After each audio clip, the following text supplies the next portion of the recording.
Hey guys, welcome to FatherStack's Rambling Reviews. It's been a while since I've done one of these. It's been about, I think, 6 months, 9 months, can't remember.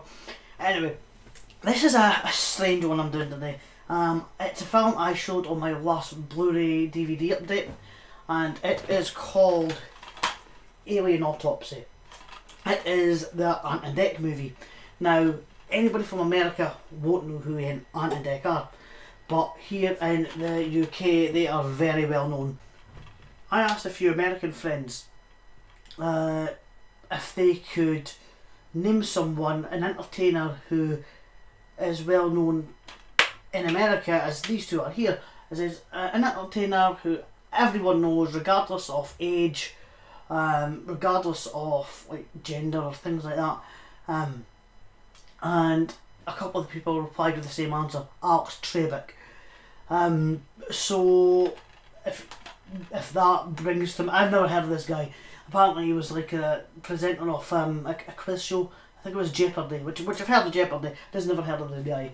Well, apparently over here that's what we're talking about. The start, to give you a kind of idea where they started off, this is important. I'll go into why towards the end of the review. These two guys started off in a little kids kind of drama series called Biker Grove, which was like kids growing up in high school and stuff. And these two this was before my time. It was in the early 90s. By 1990 I was only 3 years old, so it wasn't aimed at me. But the two characters they played were PG and Duncan, and they must have made some sort of impression on the public because these two guys got their own single, got their own song called Let's Get Ready to Rumble. And it's a bad song. It's a really bad kind of pop rock song. I dare you to watch it. I'll leave a link below. It's one of these kind of cheesy rap pop songs. It's really catchy. It'll stick in your head for days. It's, oh my god. If you speak to people today and they ask you, what was the 90s like? What were the 90s like? What was 90s music like? Show them this song and this will show you 90s in a nutshell. 90s Britain in a nutshell. Well, these two Geordie guys, that's a native of Newcastle, they then went, they made a couple of albums off this song, and then they went to presenting a programme. This is where I remember them from. A Saturday morning TV show called SMTV Live. It was Saturday morning TV, and they used to present stuff, just like they used to do wee sketches, like skits, in between cartoons and stuff, and they were entertaining. They used to read fan mail, they used to play like little quizzes in between, and they presented it with a woman called Cat Daly. This is where I know them from. I don't know what happened to her, but these two, they went on to big presenting things after. They lasted about 4 years. Then they went on to presenting Britain's Got Talent, and then they went on to presenting that Jungle programme, the Celebrity, I'm a Celebrity, Get Me Out of Here, and then they've got the Saturday Night Takeaway, which is like a Saturday night, it's almost like SMTV Live for grannies, and you know, middle-aged, you know, people after work, they'll sit with their wine and they'll watch these two guys prank celebrities. To be honest, it's not my cup of tea, but that's just a gist of who they are. They are massive over here. There's nobody in the UK that doesn't know who these two guys are. Pretty much probably like your Alex Trebek guy. So anyway, they released the movie in 2006, and it starts with these two guys, Ray Santilli and Gary Schofield. Now I'm just going to call them Man 1 and Man 2 just to save myself some confusion, which I'll get into later on.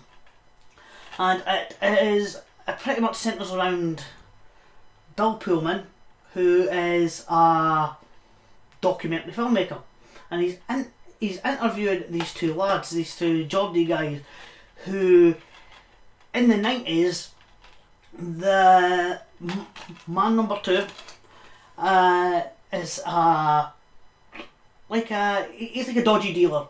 He sells pipe pirate DVDs, pirate videos. He sells pirate videos on the black market, like in these stalls in London, and he's just wanting to make money. And man number 2, he is a legal clerk.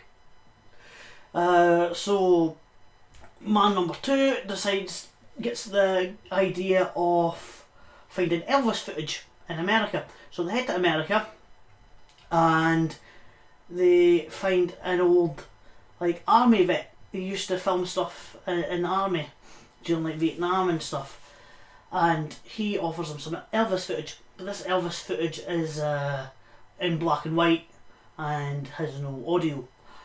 And he says, look, I've got something even better for you. He says, so he takes him to this place. He's got a video of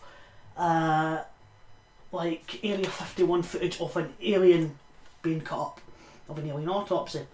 So he offers guy number 2 here to he offers to sell the footage to him for $30,000. He says okay. So he heads back to England, meets up with his buddy man number 1, and they decide to go and meet this Hungarian art dealer who is insane. He worships crop circles. He has a fascination for crop circles, and guy number 2 here makes him an offer and says, look, I've got authentic footage of aliens here. He says, give me 30 grand and I'll give it to you.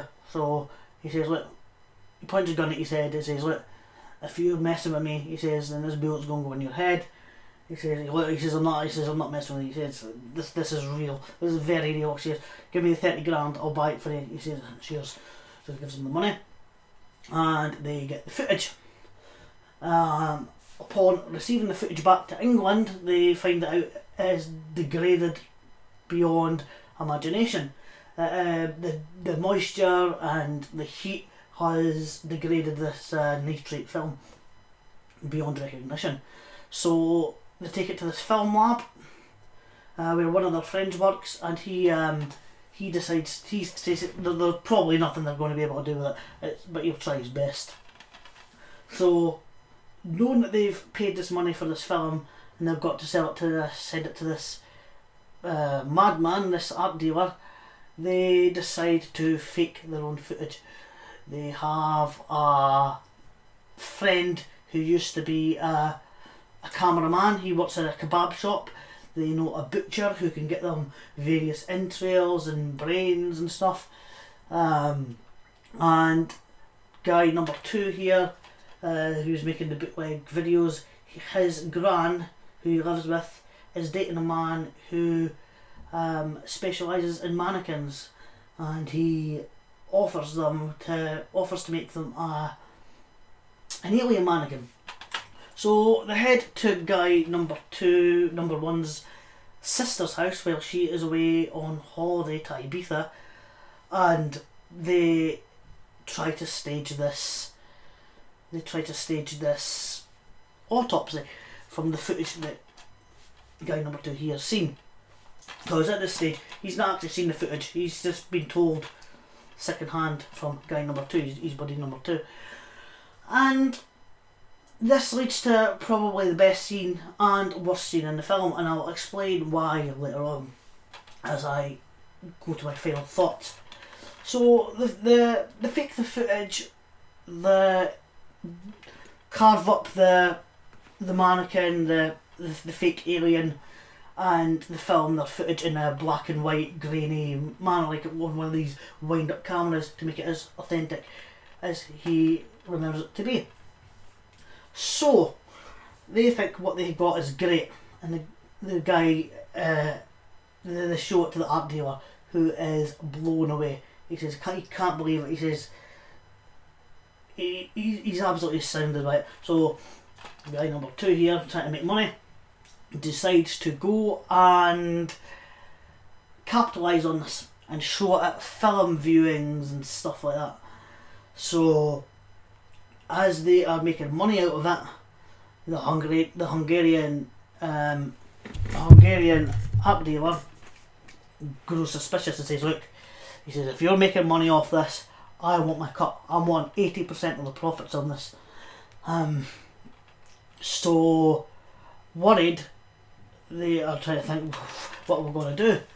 Well, luck is in their hands because as the madman goes to worship a crop circle, bollock naked, he gets hit by a Land Rover and dies. So they're like, whew, whoa, that's a load off my mind.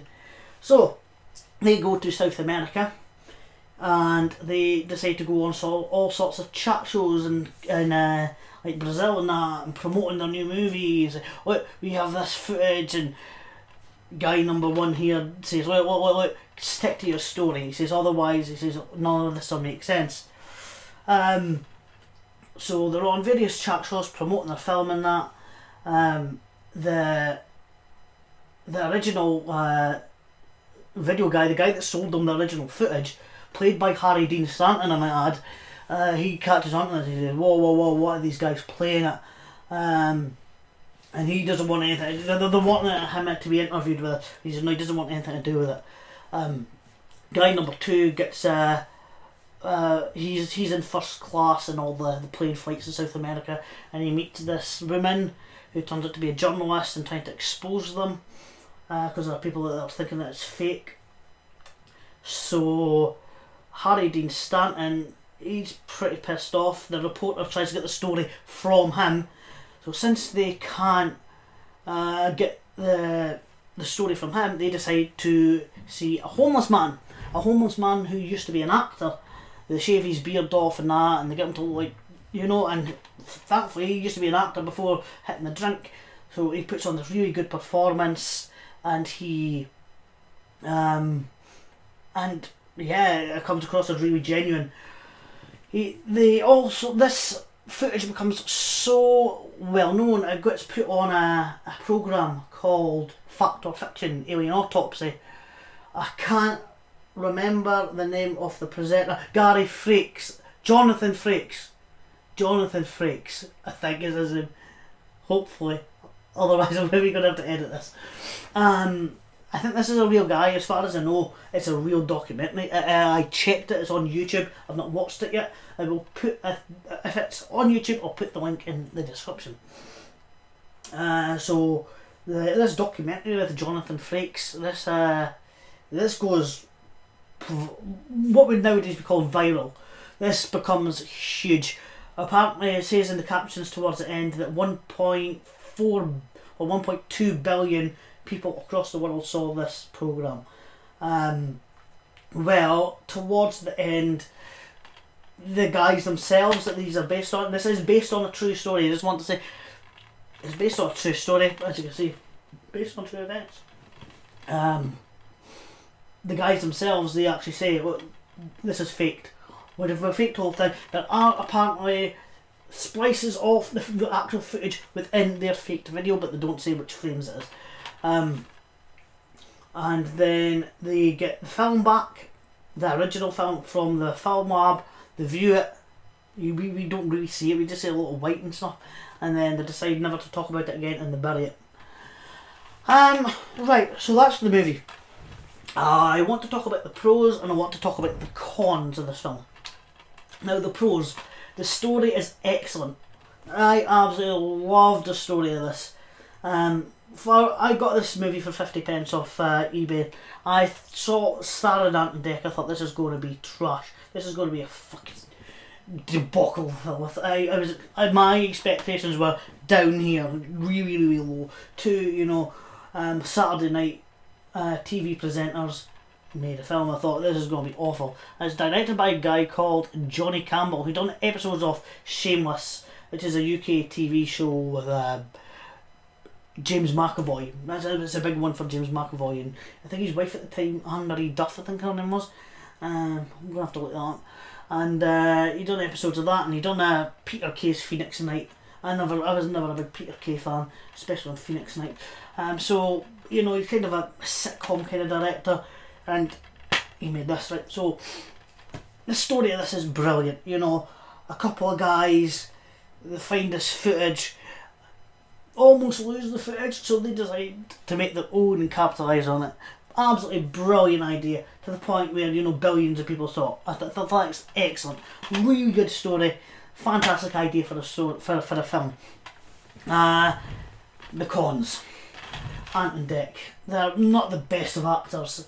It just seems like they made this film just for these two guys, hoping that would be, you know, the main focus. It's like, come and see Ant and Dec's new movie. Come and see the movie starring Ant and Dec. It's these two guys. You know, instead of saying, look, we've got this really interesting story, you know, about faked, you know, alien autopsy. You know, but no, it was marketed as, you know, I don't think anyone's even seen this movie. I really don't think people have seen this. I checked. I don't think many people have actually reviewed this on YouTube. But that's what I thought. It's just like, and they're not the best of actors. They're okay at best. They're pretty bad at worst. Another con. This is the big one for me. It tries to be too funny. They should have played it more straight, but they try too many jokes. There's a part at the beginning that made me roll my eyes, and this is where my expectations are down here. Where there's guy 1 phones guy 2, who's driving his car. He says, "Oh, remember not to eat in my car." And he's munching away on like sausage rolls, and, "Oh, I won't eat in the car." And I'm like, oh fuck me, it's one of these movies. Another thing. This goes to a pro and a con. It's like going from a pro going into the con. So the pro part is the alien autopsy faked footage is brilliantly done. It's a really well directed scene for the most part, and it's really gory. This was as you can see, a 12, a PG-13 in America, for fake gory images and strong language, I think, something like that. And yeah, they make it very clear that, you know, they are faking it, you know, but the way it's done is really, really gory. It's probably about as gory as I watched Blood Feast the other day, Herschel Gordon Lewis, and that was a controversial gore film, you know, from the 1963. It's about as gory as that. You see the face of the alien coming off. Remember, they're pretending, they're making all this up. They peel the head off, and you see the brain, and they're pulling out all the intestines, and the blood's gushing and everything. And it's really, really well done. It's really gory. I thought that was really cool. Had that not been the context of it, I think the rating of this would have gone for a 12 to maybe a 15, like for a PG-13 to an R. But because of the context, obviously, they thought, oh yeah, you know, it's well established that the context is a faked movie, so I was able to go within the 12. But then this scene, is something that I just went, oh my god, this is horrible. It's going really well. They're shooting the movie with the old-fashioned crank camera and that, and then the gran comes home. His gran comes home with a plate full of biscuits and cakes. It's like, would you like a jammy dodger? Would you like a rich tea? Would you like a cookie? And they're in the middle of filming, they're all like, cut! And she goes, would you like a caramel wafer? Cut! Oh, would you like a tea cake? Cut! And I was like, oh my god, it wasn't funny the first time. She keeps on going on. I was like, do you know what? She knows they're filming a movie. It's clear. They've got all the cameras and that set up. Stop it. And it's just the comedic relief there just done my head in. It really wasn't funny. On the same scene, they've got their mates sitting on the couch and they're all trying to make jokes and stuff. I would have just liked that. They're just there, just doing the scene, you know, as if they're making a movie, like Shadow the Vampire, or, you know, any other movie about making movies, you know. I would have loved it if that was the case, but no, they have to try and make it funny. There's a part where a bit of the brain falls on the ground and the guy slips on it. It's like, no, just don't do the comedy. That just really annoyed me. So anyway, Ant and Dec, yeah, that's who they are. There's a couple of TV presenters, they've got their own movie, and as I said, they are huge presenters over here. Everyone knows who these guys are. It's also got an appearance of Jimmy Carr as guy number one's boss. Right, the reason I called them guy number 1 and guy number 2 is because these guys are seen on TV everywhere. You can get an oversaturation of people on TV, and these guys are an example of that. You know, they're well liked to an extent that every time, you know, ITV over here, that's Channel 3, they say, get them on this programme, and You can't go anywhere on TV without seeing these guys, and it's just annoying. And they're always together. So I don't know which one's which. I genuinely don't know which one's which unless I look at the cover and say Aunt McPart and Declan Donnelly. If I wasn't looking at it, I don't know which one's which made it hard for me to, distinguish Ray from Gary. And Gary is just Ray with a G. So I was like, I couldn't remember which one was which, and I still don't know which one was Ray and which one was Gary. That's another problem I had with it. Jimmy Carr is like a it's like one 1 minute scene and one 10-second scene. He's one of my favourite comedians. He's a stand-up comedian, really dirty comedian. I love dirty humour. He's really, really crude. He's done a lot of game shows, panel shows and that. He's really funny at presenting them.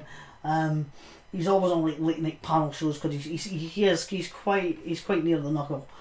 And yeah, I would have liked this film a lot more if they played it straight and just didn't try to sell it as the Hunt and Deck movie. So my final thoughts are, it's hard. It's really hard for me to rate this because I love the story of this so much. I really, really like the story of this, but the comedic elements and the acting by these two is just not that great. I'm trying to think if I actually really laughed at it. It's kind of funny when they go to America and he's doing the chat show and that. That's kind of funny. That's kind of amusing. It's more of an amusing film than it is a good film. And Harry Dean Stanton's in it. He was an alien.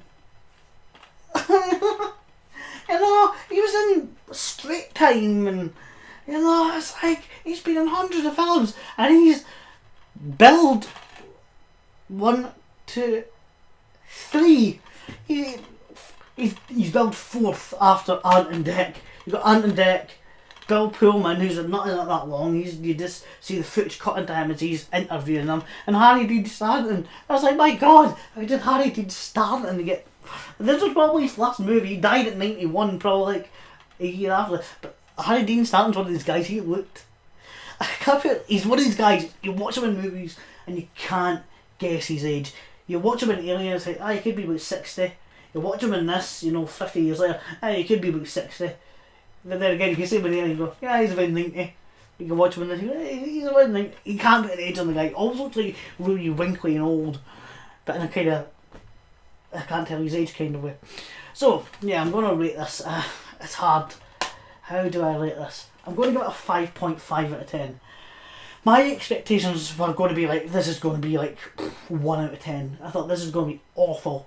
Awful. But it's not awful. It's definitely not, it's not a terrible film. It's just not a particularly good film. But it is a great story. And it made me interested enough to want to watch the fact or fiction documentary. I definitely want to see that. And I'm really, really surprised I remember Jonathan Frakes' name off the top of my head. So yeah, if you've seen this film, comment below. Let me know what you think of it. Let me know if you liked it. Let me know if you disliked it. Let me know if you're America, if you know who the Ant and Dec are. And if you're American, if you don't know who Alex Trebek is, let us know. Let me know that, because I was told that everybody knows who Alex Trebek is. So if you're American and you don't know who he is, let me know. Because everybody knows who these two guys are. Yeah, so I'm glad I watched it. Kinda, yeah, give me something to talk about. I want to do more movie reviews. If you want me to review something, leave it in the comments. I'll try and review it. I'll do a bit of everything. Like I say, this wasn't a strict horror film. It was kind of... it was a comedy film with like sci-fi elements, I guess. And one kind of horrific scene. Not even a horrific scene. It's a gory scene. But that's what I meant to mention. When they're filming that scene of the autopsy, because it's done in black and white, would have made more sense for them to use chocolate syrup, because like in Psycho, Raging Bull and that, whenever they're using blood, they always use chocolate syrup, chocolate sauce. I think in Raging Bull they use Bosco's chocolate sauce, which is I know it's an American brand. I don't think you get that over here. I think probably Hitchcock uses the same stuff, because chocolate sauce shows up better on camera in black and white. So for them to have just used like movie blood for it, maybe that's the way they actually done it. Who knows? I don't know how much of this is actually based on a true story. If I had to guess, I'd say some of the Hungarian stuff with the Hungarian guy might be a little bit made up. Him being hit by the Land Rover, I think might be made up. Dancing in crop circles naked might be made up. I don't know. I don't know much about it. Anyway, I hope you enjoyed the review. Let me know what you think. Let me know what you want me to review next, or what do you want me to make a video about next. Thanks for any new subscribers. It's always much appreciated. I welcome every single one of you. Always appreciating new subscribers. It's great to see, even if it's just one or two. You know, I've got about 181, so I'd love to make it to at least 200. I think if I get 200, I can make live streams, which is probably a bad idea because I can't stop talking, which is why I call this rambling reviews. So thanks a lot for watching, guys. Let me know what you think of the film, and I'll see you in the next one. Bye.